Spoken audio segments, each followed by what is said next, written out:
Est-ce qu'il faut all-in sur Bitcoin? Est-ce que c'est le moment de poser la maison? On va voir ça dans cette vidéo. Tu vas voir que la réponse est quand même relativement mitigée. Pense à mettre un petit pouce bleu, à t'abonner à la chaîne si t'es pas abonné. Je te rappelle que tu peux me soutenir en allant sur patreon.com/makertronic. Tu peux avoir mes vidéos exclusives sur le minage de crypto-monnaies. Moi, ce que je fais en vrai, c'est de miner des cryptos parce que je suis mineur. Et pour le coup, mon idée, et c'est ce que je pratique depuis maintenant quelques années, c'est pas d'acheter des coins et d'attendre que ça monte ou que ça baisse. Moi, ce que je fais, c'est que je mine, je rentre dans les projets le plus tôt possible, et en particulier dans les projets qui sont en proof of work. Donc, c'est pas des projets qui ont des market cap de dingue, mais c'est des projets qui peuvent payer beaucoup parce que le fait de pouvoir rentrer très très tôt dans un projet, ça te permet d'avoir beaucoup de coins. Et le nerf de la guerre, voilà, c'est d'avoir beaucoup de coins. Donc, ça te permet de les vendre cher quand il y en a beaucoup. Quand il y en a beaucoup à vendre. Voilà. Donc voilà ce que je fais. Donc ça, tu peux me soutenir en allant sur patreon.com. Ensuite, je ne suis pas conseiller financier. Donc si tu cherches un conseil financier, je sais pas, téléphone à ton papa. Ton papa, il te dira, oui, alors tu dois acheter Bitcoin. On va pouvoir commencer cette vidéo. Est-ce que c'est le moment? Est-ce que le grand moment est arrivé de faire all-in sur Bitcoin, de tout mettre? Tu vends ta maison, tu vends ta voiture, tu vis dans une caravane parce que tu as tout mis sur Bitcoin. Et si Bitcoin part à zéro, tu as tout perdu. Non, heureusement, ne faites pas ça, c'est très risqué. Mais on va quand même voir dans cette vidéo, est-ce que c'est le moment d'acheter du Bitcoin ou pas? Donc moi, quand je dis all-in, c'est pour rigoler, évidemment.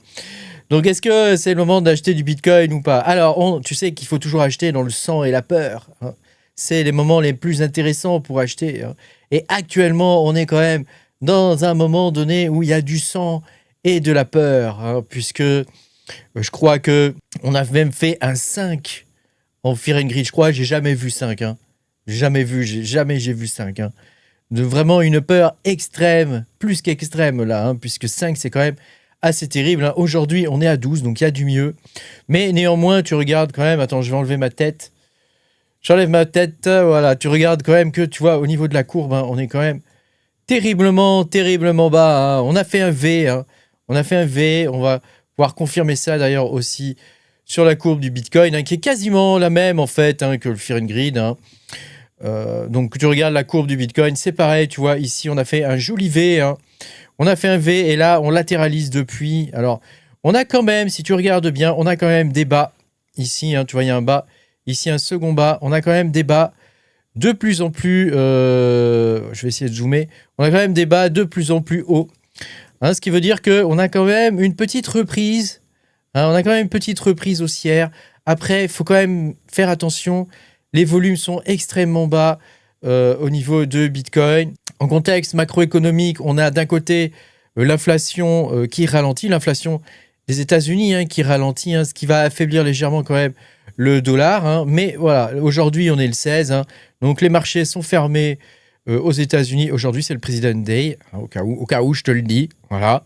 En zone euro, la BCE, elle maintient ses taux à 2%.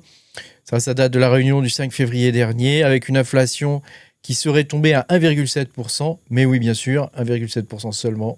Tout le monde y croit.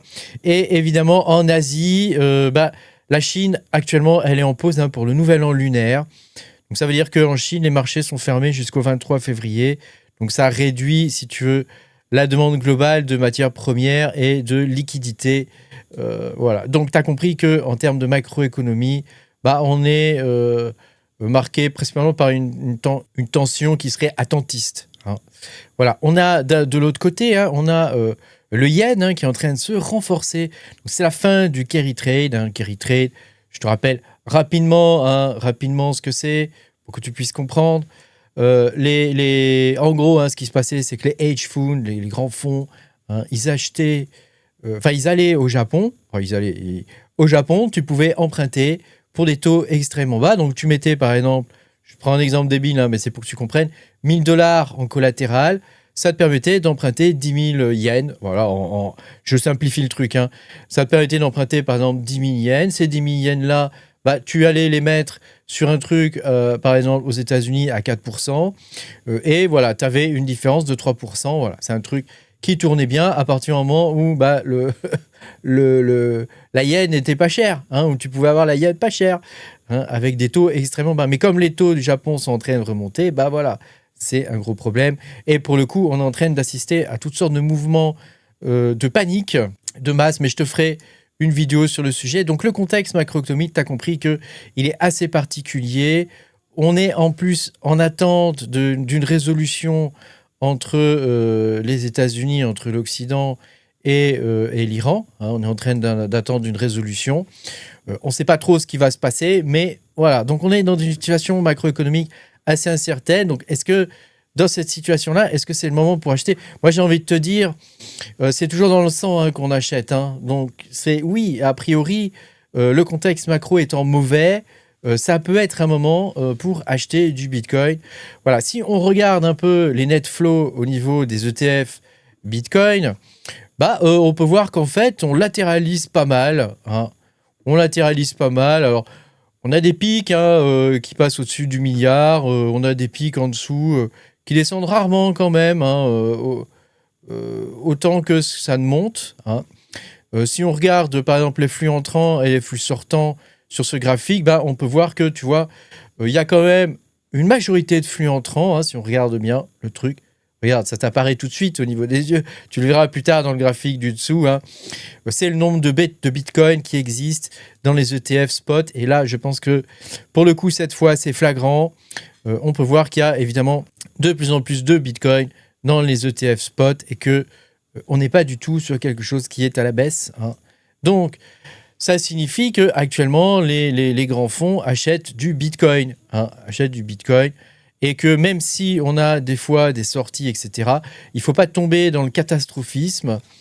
On a des whales qui vendent et des choses comme ça, mais les baleines et les grands fonds, les hedge funds, continuent d'accumuler du Bitcoin via les ETF.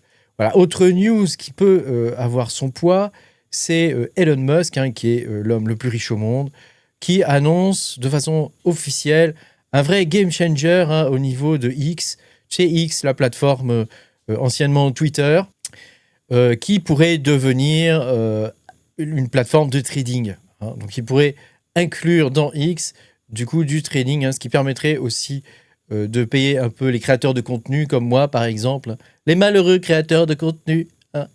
Et oui, car YouTube ne paye pas. Contrairement à ce qu'on peut croire, hein, YouTube ne paye pas du tout, ou très mal. Hein, les créateurs de contenu, heureusement que vous êtes là pour me soutenir, hein, parce que sinon, hein, ça serait vraiment, vraiment très difficile. Donc, du coup, je reprends. Hein, ça pourrait être un vrai game changer parce que X a un nombre d'utilisateurs extrêmement important. Hein. X a un nombre d'utilisateurs qui est de plus de 760 utilisateurs actifs, hein, qui est de plus de 760 millions de mémoire. Hein, je vous dis chiffre de mémoire.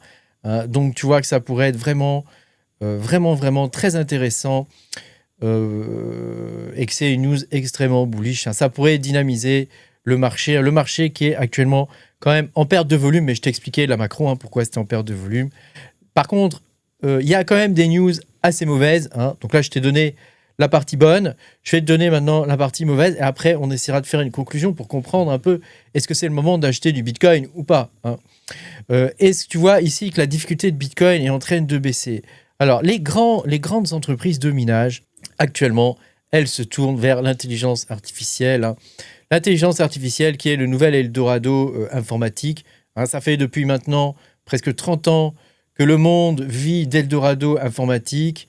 Hein, dont on a eu plein de trucs au niveau de l'informatique. Hein, les processeurs, les x86, les ordinateurs, Internet, les téléphones, Bitcoin, l'intelligence artificielle. Voilà, j'oublie évidemment énormément de nouvelles technologies, mais voilà, tu as compris que le monde d'aujourd'hui, c'est un monde technologique. L'or moderne, c'est un or technologique et Bitcoin en fait, à mon avis, partie.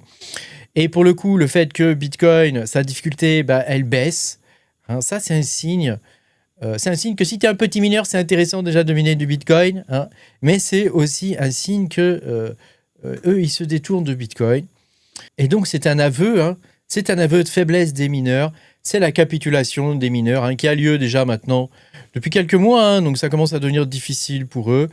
Bon, du coup, eux, ils se tournent vers l'IA. C'est quelque chose qui, somme toute, paraît logique. Harvard a coupé de 20% du coup son exposition au Bitcoin. Mais attention à la news, il a coupé de 20% pour acheter de l'Ethereum. Alors, qu'est-ce qui va se passer au niveau d'Ethereum? Ethereum qui est extrêmement décevant. J'ai l'impression qu'il y a plein de gens qui achètent de l'Ethereum. Est-ce qu'ils savent quelque chose qu'on ne sait pas? Ça, je ne sais pas. En tout cas, Ethereum est en train de revenir quand même sur le devant de la scène. Je te renvoie à mes précédentes vidéos sur Vitalik. Voilà, il y a des économistes qui préviennent aussi que Bitcoin pourrait tomber jusqu'à 10 000 $. Oh là là! Alors là, Bitcoin à 10 000 $, c'est un Bitcoin cadeau. Donc Bitcoin, évidemment, ne tombera jamais à 10 000 $. Déjà, s'il tombe à 30 000 $, moi, je serais très content. 30 000 $, c'est Bitcoin cadeau. 10 000 $, c'est Bitcoin donné. Tout le monde achète du Bitcoin à 10 000 $. Quel serait le fou qui n'achèterait pas? Donc, tu vois, ce genre de news un peu pessimiste et tout ça, malgré le fait que voilà, le prix baisse, on peut s'imaginer que effectivement, le prix de Bitcoin pourrait quand même si on est sur une tendance bearish, c'est-à-dire à la baisse, on peut s'imaginer que voilà, le prix de Bitcoin pourrait continuer de baisser ou de monter. On ne sait pas. On ne sait pas dans l'avenir ce qui peut se passer. Je te montre rapidement mes prédictions. Toc, voilà. Alors ça vaut ce que ça vaut. Mais en tout cas, ça reste un outil décisionnel. Donc moi, je trouve que c'est intéressant de le voir. Actuellement, on est en train bearish. Donc sur l'algorithme des linéaires, donc c'est des algorithmes prédictifs. On est sur un Bitcoin qui descendra sous les 50 000 $ aux environs de mars, de la mi-mars. Donc si on passe ensuite sur Prophet, qui est l'algorithme de Meta. Alors, il faut attendre qu'il fasse le calcul parce que l'entraînement se fait en live. Eh bien, nous avons un prix du Bitcoin qui descendrait aux environs de 66 000 $. Donc, ça peut être intéressant. En tout cas, tu vois que sur ces deux algorithmes-là, on est assez bearish. Par contre, si tu regardes au niveau de TFT, donc Temporal Fusion Transformer, donc il y a une reliabilité, une confidence, une confiance assez élevé, on aurait un Bitcoin qui pourrait monter, tu vois, ici, aux environs de 78 000 $. Donc, ça paraît quand même assez intéressant. Attends, je vais refaire le calcul, ce qui me paraît assez... Ouais, sinon, si, c'est ça. Donc, tu vois, donc ça, c'est la courbe. Et ici, c'est la variation au niveau de la courbe qu'on peut avoir. Donc, voilà. D'un côté, on a des algorithmes qui nous disent qu'effectivement, au niveau du prix du Bitcoin, on va continuer, en gros, de latéraliser. D'un autre côté, on a des algorithmes qui nous disent qu'on est quand même sur une tendance qui pourrait être à la hausse. Donc pourquoi pas, moi je dis, pourquoi pas, on verra bien ce que ça va donner. Dans tous les cas, moi je ne poserai pas la maison aujourd'hui sur Bitcoin. Néanmoins, voilà, on a quand même fait un V. Est-ce que c'est juste un rebond technique avec quand même des bas de plus en plus haut? C'est quand même à noter, ça c'est un signe, mine de rien. Et tu peux voir aussi que la zone quand même des 60 000 $ a été extrêmement bien défendue. Tu vois les volumes ici. On a un graphique qui est inversé. Donc ça peut vraiment être, un changement de tendance. À voir ce que ça peut donner. Seul l'avenir nous le dira, évidemment. Mais moi, personnellement, je reste plutôt confiant sur le fait qu'on ne redescende plus à 60 000 $. Bon, on verra bien. On verra bien ce que ça peut donner. Personne ne peut prédire l'avenir, évidemment. Merci beaucoup d'avoir regardé cette vidéo. Pense à mettre un petit pouce bleu, à t'abonner à la chaîne si tu n'es pas abonné. Et je te dis à bientôt pour de nouvelles aventures. Salut!